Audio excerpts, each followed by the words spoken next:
സെലിബ്രിറ്റീസിനെ ഇവിടെ കൊണ്ടുവരലായി. അതെ അതെ.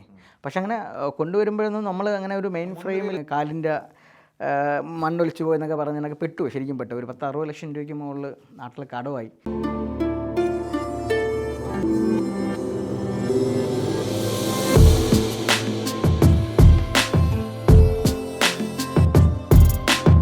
നമസ്കാരം. ഔട്ട് TV 24/7 ഇന്ന് അതിഥിയായി എത്തിയിരിക്കുന്നത് ഹേ ഷൈജു. ഇൻഫ്ലുവൻസറാണ്, അതുപോലെ തന്നെ കണ്ടൻറ് ക്രിയേറ്ററാണ്, പിന്നെ സെലിബ്രിറ്റീസുമായിട്ടൊക്കെ അടുത്ത ബന്ധം വെക്കുന്ന ഒരാളാണ്. അങ്ങനെ ഒരുപാട് കാര്യങ്ങൾ ഹേ ഷൈജു ചെയ്യുന്നുണ്ട്. അപ്പം നമസ്കാരം. നമസ്കാരം ചേട്ടാ. നമസ്കാരം. ഞാൻ ഈ പേര് ഷൈജു എന്നൊക്കെ കേട്ടിട്ടുണ്ട്. ഹേ ഷൈജു എന്ന് വരാനുള്ള കാരണം? അത് ശരിക്കും ഹേ ഷൈജു എന്ന് പറഞ്ഞു കഴിഞ്ഞാൽ നേരത്തെ എൻ്റെ മോക്ക് എനിക്ക് ഇൻസ്റ്റ ഉള്ളതിന് മുമ്പേ എൻ്റെ മോക്ക് ഇൻസ്റ്റ ഉണ്ട് ചെറിയ രീതിയിലൊക്കെ. അപ്പോൾ അവൾ ഹേ ദിൽന എന്നാണ് അതിൽ, മോളെ പേര് ദിൽന എന്നാണ് കൊടുത്തിരുന്നത്. അപ്പോൾ അവളിങ്ങനെ പറഞ്ഞപ്പോൾ എനിക്ക് വാപ്പ പിന്നെ ഈ പേരാക്കിയത്. അങ്ങനെ ഞാൻ ജസ്റ്റ് ഹേ ഷൈജു അങ്ങനെ ഒരു കേട്ടപ്പോൾ ഒരു വെറൈറ്റി ആയിട്ട് തോന്നിയിട്ട് അങ്ങനെ വെറുതെ ഇട്ടതാണ്. അങ്ങനെ അതൊരു ഹേ ഷൈജുട്ട് മാറി ശരിക്കും പറഞ്ഞു. ഈ യു എയിൽ എത്തിയിട്ട് എത്ര വർഷം? യു എയിൽ എത്തിയിട്ട് 4 വർഷമായി. 4 വർഷം. എന്തായിരുന്നു ബേസിക്കലി സ്റ്റാർട്ടിങ് ഇവിടെ ചെയ്തത്? ബേസിക്കലി എന്ന് പറയുമ്പോൾ ഇവിടെ നമ്മൾ ചെയ്തത് മാർക്കറ്റിംഗ് ജോബ് തന്നെയാണ്. നാട്ടിലും മാർക്കറ്റിംഗ് ജോബ് തന്നെയായിരുന്നു. അപ്പോൾ ഇവിടെയും ബേസിക്കലി മാർക്കറ്റിംഗ് ജോബായിട്ടാണ് വന്നത്. ബാങ്കിങ് സെക്ടറിലായിരുന്നു. അപ്പോൾ സെയിൽസിൻ്റെ കൂടെ കുറച്ച് രീതിയിൽ ഇങ്ങനെ ചെറിയ ഇവൻറ്റ്സ് കോർഡിനേറ്റ് ചെയ്തും, കാരണം സെയിൽസ് ആകുമ്പോൾ നമുക്ക് ഒത്തിരി അത്യാവശ്യം ടൈം കിട്ടാറുണ്ട് ഫീൽഡ് വർക്കും കാര്യങ്ങളൊക്കെ ആയതുകൊണ്ട്. അപ്പോൾ ചെറിയ ഇവൻറ്റ്സൊക്കെ കോർഡിനേറ്റ് തുടങ്ങി. പിന്നെ പല ടീമിനൊക്കെ വേണ്ടിയിട്ട് കണ്ടൻറ് ക്രിയേഷൻ ചെയ്തു തുടങ്ങി. അങ്ങനെ വന്നപ്പോഴത്തേക്ക് കുറച്ചൊരു ബന്ധങ്ങളായ സമയത്ത് പിന്നെ കുറച്ച് ആൾക്കാർ അഡ്വൈസ് കാരണം സെലിബ്രിറ്റി പ്രൊമോഷനൊക്കെ ചെയ്താലെന്ന് ഇങ്ങനെ തോന്നി. അങ്ങനെ നമ്മൾ കുറച്ച് സെലിബ്രിറ്റി പ്രൊമോഷൻ സ്റ്റാർട്ട് ചെയ്തു. അപ്പോൾ ഇവിടുത്തെ പല ക്ലയൻസിന് വേണ്ടിയിട്ട് സെലിബ്രിറ്റീസിനെ ഇവിടെ കൊണ്ടുവരലായി. അതെ അതെ. പക്ഷെ അങ്ങനെ കൊണ്ടുവരുമ്പോഴൊന്നും നമ്മൾ അങ്ങനെ ഒരു മെയിൻ ഫ്രെയിമിൽ കണ്ടിട്ടില്ല. മീൻസ് ഇല്ല മുൻനിരയിലില്ല. അങ്ങനെ ഒരു ഇതില്ലായിരുന്നു കൊണ്ടുവരിക. കാരണം നമ്മൾ അങ്ങനെ ഒരു ഫെയിമിങ് ആയി പോയിട്ടില്ല. കാരണം കൊണ്ടുവരുന്നു, അത് നമ്മൾ ഷൂട്ടിങ്ങോ കാര്യങ്ങളോ ആ ഒരു രീതിയിലൊന്നും നമ്മൾ താല്പര്യമില്ലായിരുന്നു. കൊണ്ടുവരിക, നമ്മുടെ പണി ചെയ്യുക, കിട്ടുന്ന എന്താണ് ഇത് എടുക്കുക, പോവുക, അങ്ങനെയൊക്കെ ആയിരുന്നു നമ്മൾ ടമാറ ഭാഷ പറഞ്ഞാൽ. പിന്നെ ഇങ്ങനെ കൊണ്ടുവന്നായപ്പോഴത്തേക്ക് പലരും നമ്മളിങ്ങനെ ശരിക്കും പറഞ്ഞ് ഇങ്ങനെയൊക്കെ സംഭവിച്ചെന്ന് പറഞ്ഞാൽ നമുക്ക് ഒരു പ്രോപ്പറായിട്ടുള്ളൊരു ഗൈഡൻസ് നമുക്കില്ലായിരുന്നു. ആരും ഇല്ലായിരുന്നു നമുക്കിങ്ങനെ പറഞ്ഞു തരണം, അല്ലെങ്കിൽ ഇങ്ങനെ ചെയ്താൽ ഇങ്ങനെയൊക്കെയാണ് എന്നുള്ള സംഭവം. കാരണം നമ്മൾ നാട്ടിൽ കുറച്ച് ബിസിനസ്സൊക്കെ ചെയ്ത് പൊട്ടിപ്പൊളിഞ്ഞ് ഇവിടെ ഒന്ന് പെട്ടതാണ് ശരിക്കും പറഞ്ഞാൽ. അപ്പം എന്തെങ്കിലുമൊക്കെ ചെയ്യണം, മീൻസ് മെനക്കെടുകൾ കിട്ടണം എന്നുള്ള രീതിയിലൊക്കെ സ്റ്റാർട്ട് ചെയ്യണം. അങ്ങനെയാണ് പല ഒരു അഡ്വൈസ് കിട്ടിയത്. ഇങ്ങനെ ട്രൈ ചെയ്ത് നോക്കുമെന്ന് പറഞ്ഞപ്പോഴാണ് ഞാനിങ്ങനെ ഓക്കെ എങ്കിൽ അങ്ങനെയൊക്കെ നോക്കാമെന്ന് വിചാരിച്ചിട്ട് ചെറിയ രീതിയിലൊക്കെ ഇങ്ങനെ സ്റ്റാർട്ടപ്പ് ആയത്. പിന്നെ ഈ നമ്മുടെ ശരിക്കും തിരുവനന്തപുരം കൊളാക്കൽ ലാംഗ്വേജിൽ നിന്ന് ദുബൈയിലേക്ക് എത്തുന്നു, അല്ലെങ്കിൽ അബുദാബി എത്തുന്നു. എങ്ങനെയുണ്ട് അവിടുത്തെ ലൈഫും ഇവിടുത്തെ ലൈഫും തമ്മിൽ? ലൈഫിന് തമ്മിൽ ഡിഫറൻസ് എന്ന് പറയുമ്പോൾ ജീവിത രീതികൾ അങ്ങോട്ടും ഇങ്ങനെ സ്വാഭാവികമായിട്ട് മാറുമല്ലോ. ഇപ്പം നമ്മൾ ഇവിടെ വരുമ്പോൾ ഇവിടുത്തെ ഇവിടുത്തെ ജീവിത രീതി വ്യത്യാസമാണല്ലോ. ഇപ്പോൾ കുറേ നാൾ ഇപ്പോൾ ഇവിടുത്തെ മെയിനായിട്ട് നമ്മൾ എല്ലാവരും പ്രവാസിയാണ്.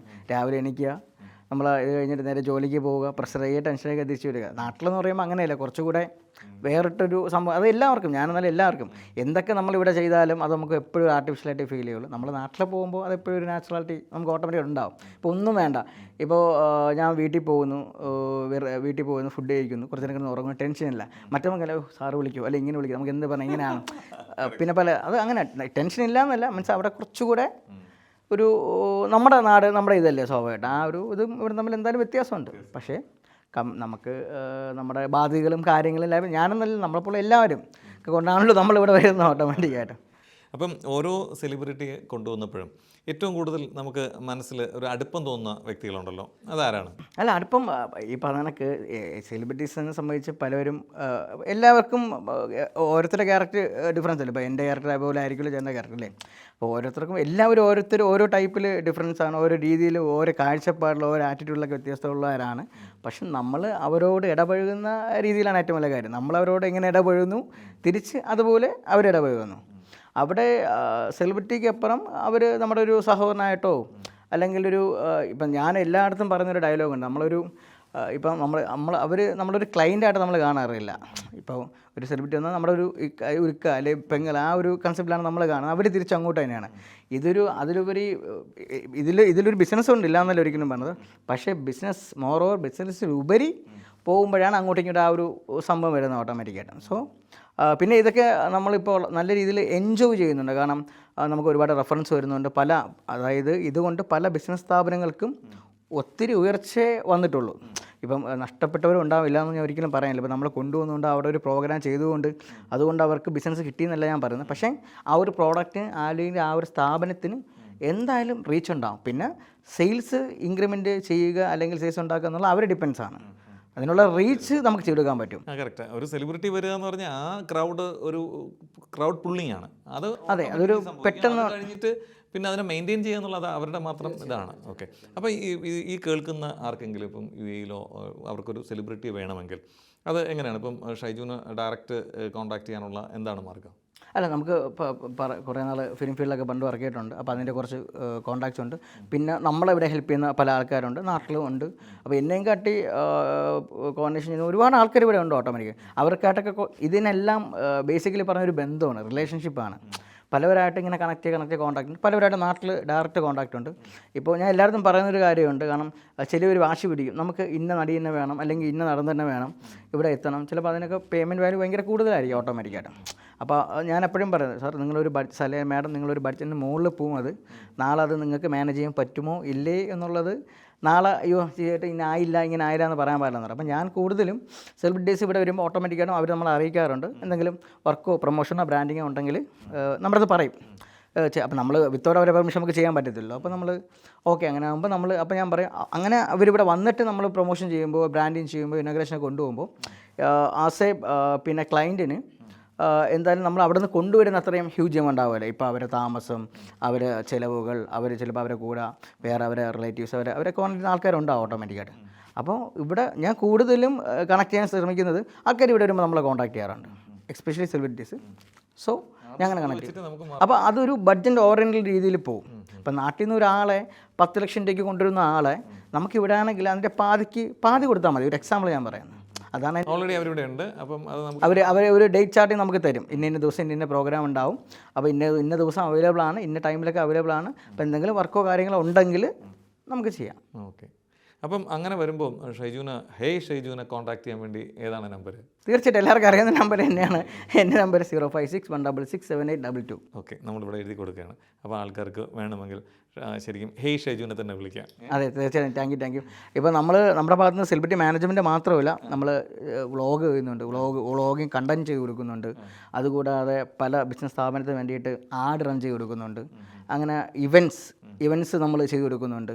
അങ്ങനെ ഇതിൻ്റെ കൂടെ റിലേറ്റഡ് ഉള്ള പല സംഭവങ്ങളും നമ്മൾ ചെയ്തു കൊടുക്കുന്നുണ്ട്. അത് ശരി. ഇപ്പോൾ ഈ ഏതെങ്കിലുമൊക്കെ ഇപ്പം ഹോട്ടലോ പിന്നെ അതല്ലെങ്കിൽ ടെക്സ്റ്റൈൽസോ ഗാർമെൻറ്റ്സോ എന്തിനു വേണ്ടി വരുന്നാലും നിങ്ങളുടെ ഇൻഫ്ലുവൻസ് നമ്മൾ മെയിനായിട്ടും ഇൻഫ്ലുവൻസർ മോറോവർ അതിലുപരി എന്ന് പറഞ്ഞു കഴിഞ്ഞാൽ ഇപ്പം നമ്മളെ കൊണ്ടൊരാൾ ഇപ്പം നമുക്കൊരു സംഭവം വേണ്ടി ചെയ്യുമ്പോൾ നമ്മളെ കൊണ്ട് ചെയ്യുമ്പോൾ നമ്മൾ എപ്പോഴും ദൈവത്തോട് പ്രാർത്ഥിക്കും, ദൈവമേ ഇത് ഭംഗിയാക്കണേ, നന്നാവണേ. കാരണം നമ്മളെ കൊണ്ട് ചെയ്തിട്ട് അവർക്ക് നല്ലൊരു ഉയർച്ച, കാരണം അത്രയൊരു റീച്ച് കിട്ടണേ പ്രോഡക്റ്റിന്, അല്ലെങ്കിൽ അവർ ആ സ്ഥാപനത്തിന് റീച്ച് കിട്ടണേന്ന് എല്ലാവരെ പോലെ തന്നെയാണ് ഞാനും പ്രാർത്ഥിക്കും. കാരണം അങ്ങനെ ഉണ്ടായാലേ അവർ നമ്മളെ അടുത്ത കാലത്ത് റെഫർ ചെയ്യുള്ളൂ.